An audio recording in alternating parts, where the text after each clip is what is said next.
各位老師、各位領導、各位校長、各位同仁，大家上午好。我係呢套教材嘅主編，來自華南師範大學歷史文化學院。好高興今日同大家喺線上作一啲彙報分享同埋交流。今日同大家交流嘅題目係歷史教學嘅本質與初中歷史科教材編寫嘅理念。今日我哋主要係新教材嘅一個簡介。點解選擇咁樣嘅題目呢？主要嘅緣起啊，係因為近十幾年來，其實我哋全世界都係面臨着各種新嘅教學觀念、教學方法嘅衝擊。老師們每日都係會遇到好多新嘅教學嘅觀念、教學嘅概念、教學嘅原理。我哋課堂發生咗好大嘅改變，而且好多新嘅教學方式呢，亦都係受到學生歡迎嘅。但係作為我哋都係學科嘅老師，我哋都有個學科嘅背景，點樣通過我哋嘅學科教學能夠取得個更加好嘅效果呢？我覺得仲係要回歸我哋學科嘅本質，就係我哋歷史課主要係一堂乜嘢嘅課，同其他課有乜嘢唔同？呢個係我思考問題嘅起點。所以今日又同大家分享一下我嘅基本嘅理念。作為歷史學或者講歷史教學，佢個本質屬性係點樣嘅？我哋到底係追求一種乜嘢狀態嘅歷史教學？喺咩嘢情況下嘅歷史教學狀態應該係最好嘅？我先把結論同大家分享一下。經過我多年嘅思考同埋實踐啊，我認為歷史教學主要有三個方面嘅本質。第一個本質，歷史學就係一門追思嘅學問，將過去發生嘅事情同學生講清楚、講明白，呢個就係我哋歷史學科最基本一個追求。因為我哋都好想搞清楚過去到底發生咗咩事情，佢嘅真相係點樣嘅，前因後果、來龍去脈又係點樣嘅。所以歷史教學第一個本質特徵，我認為就係歷史追思。當然追思唔單止係我哋歷史學科嘅特點，有啲學科佢亦都係追思嘅。比如講語文科，佢亦都有追思嘅特徵。但係我哋歷史科嘅追思，佢主要係基於歷史史實嘅追思，或者講係基於史料嘅追思，所以我稱佢為史實嘅追思。咁作為史實嘅追思，其實亦都唔係我哋學科單有嘅。有啲行業佢哋嘅追思能力亦都相當嘅強，比如講相聲嘅演員，比如講一啲脫口秀嘅演員，佢哋追思嘅能力亦都相當強。但係呢啲係咪亦都係屬於歷史教學呢？我覺得亦都唔完全係咁樣。歷史教學除咗追思之外，還有第二個本質嘅追求，就係理性嘅思辨，通過史實嘅追思，教俾學生相應嘅思維方法同埋思維能力。與此同時，還有第三個我哋非常明確嘅追求，就係學科育人，通過學科嘅內容來培育我哋新一代嘅年輕人。所以呢個有個價值定位、價值引領嘅事情。所以我哋將第三個目標就定位為價值嘅引領。嗱，呢三個方面就係我所理解嘅歷史教學嘅本質特徵。史實追思、理性思辨同埋價值引領，呢三個方面亦都係我哋歷史課堂教學三個基本嘅追求，或者講三個主要嘅境界。第一重境界，我哋先將過去發生嘅事情講清楚、講明白，呢個係歷史嘅追思。第二重境界，將問題講清楚嘅同時，我哋向學生提出相應嘅有啟發性嘅思考性嘅問題。第三重境界，通過歷史教學培養學生正確嘅價值觀念、正確嘅家國嘅情懷。嗱，呢個就係我理解作為教材編寫，佢有三重基本嘅特徵，而作為我哋歷史教學，亦都有三重基本嘅境界。嗱，呢個宗旨同我哋香港課程嘅宗旨係一樣嘅。從我哋嘅課程大綱裏邊睇到啊，我哋三個方面嘅宗旨同剛才所講嘅內容完全係一致嘅。第一個係認識中國重要嘅歷史事件、人物事蹟、民族發展嘅概況以及社會文化嘅面貌。第二個方面係理解分析相關嘅歷史資料，培養研習歷史嘅能力。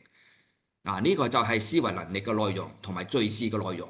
第三個目標係培養優良嘅品質，以及對人、對國家、民族以及社會嘅認同感、歸屬感同埋責任感。此外，第四個方面，我覺得亦都係相當重要。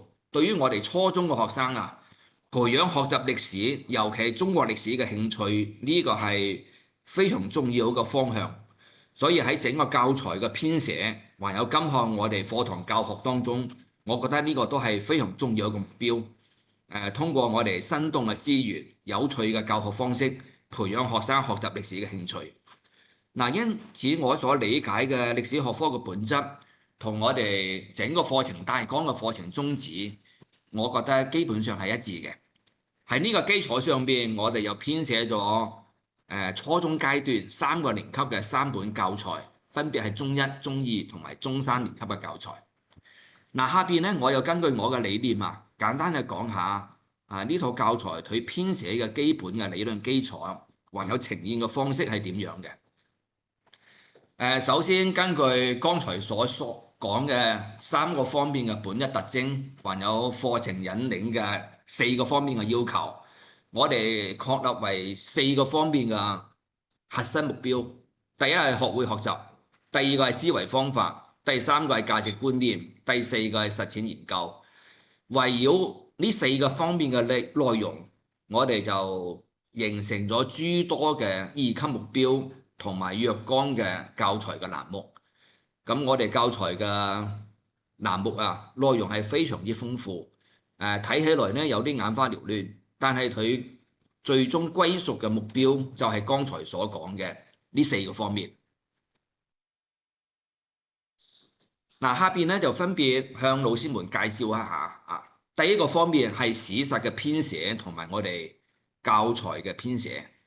史實敘事係歷史教學一個本質特徵。我哋通常嘅理解就係把歷史敘事等同於歷史講故事。對於初中生嚟講，歷史講故事，我覺得係好重要嗰個素材，亦都係我哋老師好重要一種能力。講故事肯定係屬於歷史敘事嘅內容，但係歷史敘事個方式方法亦都唔完全係等同於講故事。呢個係北京師範大學好著名一個歷史學家，亦都係好著名嘅歷史教育學家，叫做何之全。何教授完全即係百歲老人辛亥革命呢一年出世嘅，1911年，2011年先至仙逝，100歲嘅高齡。作為一個好傑出嘅歷史教育學家佢有一個好重要嘅理念，佢俾中學老師嘅建議係乜嘢呢？要通過講試體現價值觀，要學習大歷史學家司馬遷於敘事中於論斷嘅本領。佢個建議好簡單，第一個，佢認為喺中學階段，尤其係初中階段，學會講故事呢個係我哋教好歷史嘅基礎。咁點樣將故事講好呢？我哋有好好嘅範本，就係司馬遷嘅《史記》。因為整本《史記》佢講理論、講道理嘅篇幅係唔多嘅，佢大量嘅篇幅都係同我哋講各種各樣生動有趣、有啟發嘅故事。我哋點樣去講故事，就已經將我哋嘅思維方式同埋價值觀呈現出嚟。所以我覺得初中階段嘅歷史教學，將故事講好、講生動、講有趣，吸引學生嘅興趣，呢個係教學最基本嘅一個追求。但講故事係屬於我哋歷史敘事，但歷史敘事亦都唔完全即係講故事，因為好多歷史嘅名著佢亦都唔一定就係講故事。我哋知道法國有好著名一個歷史學家叫做布羅代爾，佢係廉價學派第2代嘅領軍人物啦。佢個代表作係《地中海與菲利普2世時代嘅地中海世界》，呢個係佢嘅代表作，亦都係成名作。呢部著作佢係一部大部頭嘅著作，但係佢個敘事性同我哋傳統理解嘅有好大嘅區別。佢冇好有情節嘅故事，但係呢個亦都係屬於史學嘅名著。所以我哋又樹立一個理念咧，就係講故事當然就係屬於敘事嘅內容啦。但係敘事佢唔一定就係講故事。作為中學歷史教師啊，我哋除咗講故事之外呢，我哋要掌握多種多樣嘅歷史敘事嘅方式。嗱，最基本嘅即係線性嘅敘事，將呢個事情啊前因後果、來龍去脈，按照時間發展嘅先後順序，將佢講清楚，呢個係最基本嘅。其次係主題敘事，還有視覺敘事、多元敘事、微觀敘事同埋跨學科敘事。呢啲都係我哋中學教師進行歷史敘事嘅基本嘅方式方法。下邊我舉一啲例子啊，比如講以絲綢之路，我哋好重要一個教知識點為例。絲綢之路點樣進行敘事呢？最基本嘅即係線性嘅敘事，按時間軸嘅發展先後順序，將絲綢之路2000年嘅發展過程同學生講清楚。第二個係主題敘事，就係以問題為導向嘅敘事方式。我哋選擇若干個問題，圍繞着呢個問題同學生展開研究。呢本書係北京大學好著名一個歷史學家明新光寫嘅一本非常好嘅著作。絲綢之路18講。呢18講事實上都係主題敘事嘅內容，圍繞一個問題來研究絲綢之路一啲關鍵性嘅事情。第三個係微觀敘事，就係我哋通過個體或者小群體嘅視角嚟深入研究歷史嘅發展係點樣嘅。呢個係英國歷史學家寫一本非常好嘅書，叫做《絲綢之路：12種唐朝嘅人生》。佢又講述咗唐朝12個好普通嘅人物，佢哋嘅生平係點樣度過嘅。當然呢啲資料係好欠缺嘅，裏邊有好多猜測啊、想像啊、推理嘅成分，但係就同我哋還原咗一個好真實嘅絲綢之路上面所發生嘅普通人物嘅生平同埋命運。第四個係多元敘事，就係同不同嘅視角去切入，去理解呢個事情究竟係點樣嘅。比如講關於絲綢之路，我哋好嘅論著非常之多，但係英國歷史學家弗蘭斯科潘啊，佢寫嘅呢一本咧，當時係風靡全球嘅，被翻譯成幾十個國家嘅文字。點解絲綢之路嘅著作好多，但係呢本著作佢影響力特別大呢？原因就係佢選取咗24個切入點。佢從24個角度去研究絲綢之路到底係一條點樣嘅路。呢個俾我哋嘅啟發就好大啦，就大大咁拓寬咗我哋對絲綢之路嘅理解。第五個我哋稱為視覺敘事，因為而家進入咗一個讀圖嘅時代我哋除咗文字嘅資源之外，還有好多其他相關嘅資源，比如講圖像影像地圖圖示等等，都係我哋進行歷史敘事同埋教學好重要嘅方式。呢個係去年出版一本比較好嘅書《天地之間：古地圖中嘅中國故事》，就係通過地圖點樣將中國古代發生嘅事情講得圓滿、講得生動呢？呢個就係視覺敘事嘅方式。第六個係跨學科嘅敘事。因為我哋喺日常嘅思維當中，佢唔一定係學科嘅思維，遇到問題我哋都係從跨學科嘅角度去思考嘅。所以喺歷史教學當中，我哋同各個學科都有一個好緊密嘅聯繫。比如講，我哋講到佛山佛山我哋都知道係一個陶瓷嘅重鎮，但事實上講到鴉片戰爭嘅時候講到虎門嘅炮台，其實大量嘅炮都係喺佛山嗰度鑄造出嚟嘅。呢本書呢就寫得好好啦。當時嘅佛山佢唔單止係一個瓷都，同時亦都係個鐵都，係鋼鐵生產一個好重要一個基地。咁我哋係講述鴉片戰爭嘅相關內容嘅時候呢，都可以將呢啲素材啊嵌入進去我哋嘅講授當中。嗱，呢個真係我對敘事一個基本嘅理解。根據呢個理解嘅方式，我哋整個教材嘅編寫就係根據敘事點樣能夠講得清楚、明白、生動，同學生展示出嚟。咁整本教材嘅敘事包括嘅內容非常之多。首先我哋每一篇每一章前邊都有一個學習嘅要點同埋本章嘅重點。呢個就係我哋敘事嘅核心內容。接下來呢，我哋每一篇同埋每一章嘅前面都有一個時間軸。呢個時間軸係通過兩種方式嚟呈現嘅。一種係篇嗰度係通過時間線嘅方式嚟呈現，而每一章嘅前面呢，就通過一個箭頭，意味着一個時間嘅流逝，將最重要嘅歷史事件同埋人物呈現出嚟。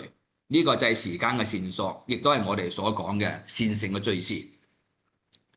第二個係思維導圖，喺每一篇同埋每一章嘅結尾我哋都有一個思維嘅導圖，幫助學生理解呢一章我哋到底係同同學們講咗乜嘢生動嘅歷史故事。第三個係我哋教材比較重要一個特色，就係我哋呈現咗一個比較簡明嘅體例。好多教材喺正文當中都係將相關嘅內容通過完整嘅篇幅呈現出嚟嘅，但我哋係分咗二級標題，就係若干嘅小點。呢啲小點即係相當於我哋平時講課一個基本嘅板書，所以作為剛參加工作嘅教師，如果係用呢個教材嘅時候，我哋喺備課呈現教材內容嘅時候就比較方便就係直接用教科書嘅體例，我哋就可以同學生比較清楚咁樣去講述。比方說我哋講到洋務運動嘅措施，呢個措施包括幾多方面嘅內容呢？下邊好明確，都係分為5個方面。呢個內容就完全可以轉變成我哋教學板書嘅體例。第四個係屬於視覺敘事。我哋請漫畫師設計咗好多大幅嘅漫畫，係希望通過大場景嘅呈現嚟幫助學生了解當時發生嘅重大歷史事件嘅情景係點樣嘅。比如講虎門銷煙，還有七七盧溝橋事變。呢個都係針對初中生嘅心理，用漫畫嘅方式將你呈現出嚟，嚟吸引學生嘅興趣。而地圖呢，亦都係我哋視覺敘事好重要嘅內容。地圖我哋落個功夫非常之大，每一幅地圖都係通過國家地圖局佢有專門嘅審核同埋有專門嘅編號嘅。所以地圖相當之科學，相當之嚴謹。下一個就係多元敘事啦。我哋講文史不分家，好嘅文學作品通常亦都係好嘅史學作品。歷史作品呢，同時好亦都係好嘅文學作品。史記就係一個好典型嘅範例。呢個欄目文史知識，我哋又將文史能夠打通起身。通過歷史嘅學習，掌握我哋更重要嘅文史嘅素材。還有即係跨學科嘅敘事，我哋有個小欄目係歷史密碼。呢啲密碼所選取個題材同埋角度就非常之豐富啦。其實係屬於歷史嘅小細節。呢啲細節呢，唔單止係包括我哋政治史嘅內容，包括各個學科，包括地理天文軍事經濟各個學科嘅內容呢，都通過我哋歷史密碼呢個小欄目呈現出嚟。最後一個就係主題敘事。因為我哋呢度教材係服務於香港，所以喺每一篇同埋每一章之後我們都會將香港嘅相關素材呢作為一個專題呈現出嚟。咁我哋就圍繞香港呢個主題，研究喺呢個歷史階段到底發生咗咩事情，同香港有咩直接嘅關係。呢個就係歷史學科第一個本質特徵啦。呢個敘事同埋喺我哋教材當中嘅體現。第二個本質特徵就係理性思辨，一定要教俾學生相應嘅思維方式、思維能力同埋思維方法。嗱，喺呢個方面係我哋歷史學科研究好重要一個內容。研究嘅成果呢相當多，但係對於中學嘅歷史教學，我哋要求冇咁高。根據香港課程大綱嘅指引佢明確要求學生要掌握相關嘅歷史思維方式同埋思維方法。所以喺呢個方面，我哋亦都係落咗比較大嘅功夫嚟設計咗非常多嘅有趣嘅而且有效嘅欄目，幫助學生提高佢嘅思維能力。比如講每一課嘅前面，我哋首先呈現嘅就係一個欄目，叫做躍躍欲試。呢個相當於我哋上課嘅導入，就係點樣導入呢個新課呢？我又通過一啲有趣嘅素材，尤其係圖片嘅素材，嚟幫助學生呢一課我哋應該點樣思考，同前面所學過嘅內容有咩關係。第二個係問題探究，我哋每個子標題嘅一級標題下邊都會提出一個探究問題。希望我哋老師喺講課嘅時候，唔單止係將過程講清楚，更加重要嘅係講過程嘅過程當中，我哋點樣提供相應嘅有啟發嘅問題，就大約思考個問題去了解相關嘅內容。第三個係靈機一動，呢個係有趣嘅小問題，主要係引發學生思考，拓展學生嘅思維。第四個係歷史偵探，希望學生用破案嘅偵探嘅思維方式來解開若干嘅歷史之謎。作為解謎呢，係我哋歷史學習好有趣味嘅一項活動。咁我哋亦將佢編成一個欄目幫助學生呈現出嚟。第四個我哋係一個辯論議論嘅欄目，我哋叫做唇槍舌劍，就通過兩名學生嘅對話，其實係提供兩個以上嘅視角對歷史問題展開相應嘅辯論，以此嚟提高學生嘅思辨嘅能力。喺每一章每一課之後，我哋有相應嘅練習題。練習題包括兩個方面，一個叫學史心得，一個叫自我評估。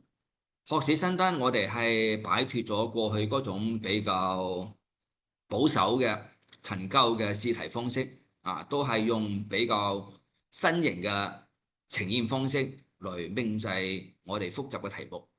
而自我評估呢，就係幫助學生了解我哋呢一課到底學習嘅情況點樣。呢個都係關於思維方式呈現我哋所做嘅努力。第四個方面就係價值觀嘅引領。因為我哋而家強調嘅學科育人，每個中學存在嘅學科最後都係為咗將學生培養成才。咁培養成才，我哋必須有正確嘅價值觀同埋價值立場。喺呢個方面，事實上喺整個教材嘅選材當中已經有充分嘅體驗。相關嘅欄目最主要嘅係體現喺兩個方面，一個叫民族之光，通過展現民族嘅寶藏，介紹著名嘅歷史人物同埋重要嘅歷史文物，培養學生民族嘅自豪感。第二個欄目係學史有德，介紹歷史長河當中賢人智者歷史典故，引導學生見賢思齊，培養良好嘅個人品格。又通過呢兩個核心嘅欄目將我哋歷史上可歌可泣嘅呢啲重要嘅事情同埋人物嘅事蹟呈現出嚟，培養學生良好嘅道德品德。呢三個方面就係我所理解嘅作為歷史教學嘅本質特徵。一個係史實敘事，一個係理性思辨，第三個係價值引領。呢個同我哋課程大綱嘅要求係一致嘅，亦都係我哋喺編呢個教材當中努力做到嘅內容。第五個方面係我哋香港課程大綱明確提出嚟呢個要求，就係加強實踐探究呢個內容。嗱，呢個我覺得對於歷史學習啊係好重要一個渠道，尤其對於初中生嚟講呢，亦都係非常好嘅一種學習嘅方式。嗱，喺我哋課程大綱指引當中呢，佢已經有非常明確嘅表述㗎。比方講要照顧學生嘅多樣性，通過參觀博物館啊、考察歷史遺跡啊、進行歷史研習啊、校際比賽啊、內地交流等方式，照顧唔同嘅學習者喺能力、性向、學習需要以及興趣上面嘅多樣性，尤其強調讓學生學會學習同埋探究。嗱，呢啲都係課程大綱對我哋明確嘅指引，所以喺呢個方面呢，我哋亦都作咗比較大嘅努力。其中好重要一個成果就係喺每一章嘅後面，我哋教會學生相應嘅歷史思維方法。我哋設計咗一個欄目叫做史家秘笈。史家秘笈嘅意思就係歷史學家佢研究歷史問題嘅主要嘅方式方法係點樣嘅。咁整個系列呢，大概有30幾個專題。呢30幾個專題，我哋都係通過好有趣嘅問題呈現出嚟。學生通過掌握相關嘅問題，佢哋已經係初步形成咗歷史學科嘅思維方法。比方講呢個問題，如何鑑別古代嘅畫像？關於孔子嘅畫像其實有好多，咁到底邊個係比較真嘅呢？邊一幅又係最早嘅呢？我哋比較認可嘅又係邊一幅呢？呢個都係有相應嘅思維方法嘅。就再比方講，我哋好重要一個史料就係日記，點樣通過日記嚟進行歷史教學呢？呢個從古到今都有非常豐富嘅素材。呢個就教會學生點樣去利用日記呢個資源，同時呢，我哋亦可以養成記日記嘅習慣。另外一個就係古物作坊，呢個係提供學生嘅動手能力。等學生知道學歷史唔一定就係同大量文獻嘅資料打交道，我哋有好多實踐嘅內容，可以通過手工嚟製作各種各樣嘅教具。喺呢個過程當中呢，對歷史有咁深入、咁有趣嘅了解。呢個就係我哋編教材4個方面努力嘅方向啦。除咗符合歷史學科嘅基本特徵，還有我哋課程大綱提出嘅明確要求，加強實踐探究活動之外，我哋亦都針對我哋香港教育嘅特點開發配套咗比較豐富嘅教輔嘅資源。呢個教輔嘅資源量非常之大，包括紙質嘅資源同埋電子嘅資源。整個體系亦都係根據剛才所講嘅4個方面個核心，然後嚟展開。咁由此呢，我哋就俾老師同埋學生設計咗大量嘅優質嘅教學資源。首先係教師用書，教師用書對我哋教學嘅基本要求，包括課時安排教學提示圖像運用史實補充教學目標等等都有相應嘅補充。排版嘅方式就係根據我哋教材，然後喺4周呈現相應嘅內容，咁老師使用起來呢就會比較方便啦。第二個係教學簡報，亦都係我哋平常所講嘅課件或者 PPT。我哋會俾老師相應嘅 PPT 嘅內容。老師可以喺呢個基礎上面進行增補。如果你覺得唔合適嘅，可以將你嘅內容替換入去。但係如果你覺得合適嘅，好多內容呢係可以直接用嘅。第3個係歷史故事手冊。剛才我講過，講故事係我哋歷史教學好重要一個方面嘅內容點樣將故事講好，我哋需要好多資源，所以我哋亦都配備咗跟教材相關嘅歷史故事手冊。第4個係經典嘅史料手冊。作為我哋從古到今一啲經典嘅素材翻譯成白話文，通過比較生動嘅方式同學生呈現。第5個就係視頻資源。剪輯咗大量2到3分鐘嘅視頻，佢係適合於喺課堂教學當中使用嘅。第六個係專題探究。所謂專題探究呢，相當於係單元嘅總複習。呢個總複習我哋又通過試題呢個方式同學生呈現，幫助學生掌握整個單元，我哋係應該點樣去進行學習。此外呢，還有學生嘅作業本。作業本呢，喺老師嘅指導之下，學生選做就可以啦。唔需要所有題目都做，但係我哋提供嘅題目量呢係非常之大嘅。老師完全可以挑一啲題目讓學生去完成。另外還有教師備課嘅手冊，呢個就相當於老師嘅教案。就係將我哋整個教學設計佢個思路同埋方式係點樣嘅呈現出嚟。工作紙呢，我哋又稱為學習單或者叫學案。其實就係學生嘅到學資料，讓學生喺課堂當中一邊聽老師講課，一邊係完成相關嘅練習。工作紙嘅內容好簡單，但亦都盡量設計得生動有趣，讓學生喺邊聽邊講邊練嘅過程當中，提高我哋課堂教學嘅效率。另外我哋還有大量嘅學習評估試卷。呢個題量好大，老師平時測驗考試當中就可以從中選擇題目，嚟組合成新嘅卷，讓學生去做。而歷史地圖填圖冊呢，呢個係培養時空觀念好重要嘅內容。我哋又通過歷史地圖嘅填圖冊幫助學生將我哋重要嘅理解時空能力嘅地圖，將佢掌握得更好。還有歷史謎案手冊，呢啲都係將重要嘅歷史之謎，將佢編成一啲小故事同埋小問題，讓學生呢提高對歷史探究嘅興趣。另外，我哋而家好強調博物館嘅考察、歷史遺址嘅考察，還有相關嘅研學活動。我哋亦都計劃呢編博物館嘅考察活動手冊。將我哋大灣區還有我哋內地更多嘅文博嘅資源向老師學生們推介，等大家有更清晰嘅思路嚟參與我哋嘅研學活動。另外我哋仲準備編歷史趣味活動手冊。其實呢個係提高學生呢個動手嘅能力啦。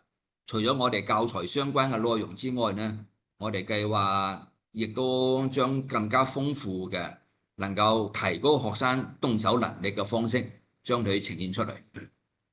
呢個係我哋教輔資源嘅內容。第七個方面，因為呢個教材對資源嘅使用好大，而且對我哋教學理念嘅更新亦都比較大，所以我哋亦都制定咗比較系統嘅教師培訓嘅計劃，能夠讓老師們有更多個機會能夠參與我哋相關嘅活動。我個人呢，就係喺大學嗰度教書，但呢10幾年來呢，我一直都喺中學同時係任教嘅，因為我喺大學主要就係教我哋啲學生如何成為一個優秀嘅中學歷史教師。咁同時我呢亦都喺中學帶一個班嘅課。呢套教材所呈現出嚟嘅各種思維方法同埋資源，其實好多我哋喺實踐當中都嘗試過，亦都檢驗過呢啲方法到底有冇效，能否吸引學生嘅興趣。同時我亦慢慢總結出自身嘅一啲教學理念，比如講我哋課堂教學要簡潔，要開放，要多進行活動，能夠多讓學生生成問題，然後進行交流活動。另外，我哋整個粵港澳大灣區係有好豐富嘅歷史教學嘅資源嘅，包括知識競賽研學活動等等。我哋都希望今後有更多嘅香港嘅學校同埋老師、學生能夠參與到我哋嘅活動當中。比如講粵港澳大灣區中學生歷史競賽，我哋已經係進行咗2年啦。今年呢繼續會進行。另外我哋相關嘅研討活動啊，還有教學分享啊等等，都會定期咁樣舉行。呢個係廣州市越秀區港澳子弟班工作成果一個展示會。我哋就分享喺歷史教學當中，我哋遇到乜嘢困難，同埋收到咩樣嘅效果。相關嘅資源呢，我哋粵港澳係非常之豐富嘅。比如講前段時間我就喺華南師範大學舉辦咗一個好豐富嘅歷史題材嘅展覽，叫做遊覽世界歷史。呢度總共係展示出4600枚嘅郵票，古今中外都有啦。基本係同我哋中學歷史教材嘅內容係相吻合嘅。喺呢個過程當中呢，亦都係吸引咗好多老師同埋學生參與到我哋呢個活動當中。通過好豐富嘅郵票資源理解我哋歷史教材更加直觀形象嘅內容。總之呢，我哋整個教材嘅編寫係秉承4個方面嘅理念，一個係為鼓勵學生主動探究精神而設計，為形成歷史思維同埋方法而設計，為培養正面嘅價值觀念而設計，為倡導多元學習方式而設計。我哋希望達成嘅目標就係促進中學歷史教育嘅全面創新，提升粵港澳大灣區教育嘅競爭力，同時增強粵港澳學生嘅家國認同感。好希望廣大老師呢能夠選用我哋嘅教材。喺今後嘅教學當中，我哋共同交流、共同研修、共同提高。非常感謝各位校長老師嘅垂聽。敬請各位校長老師批評指正。多謝大家。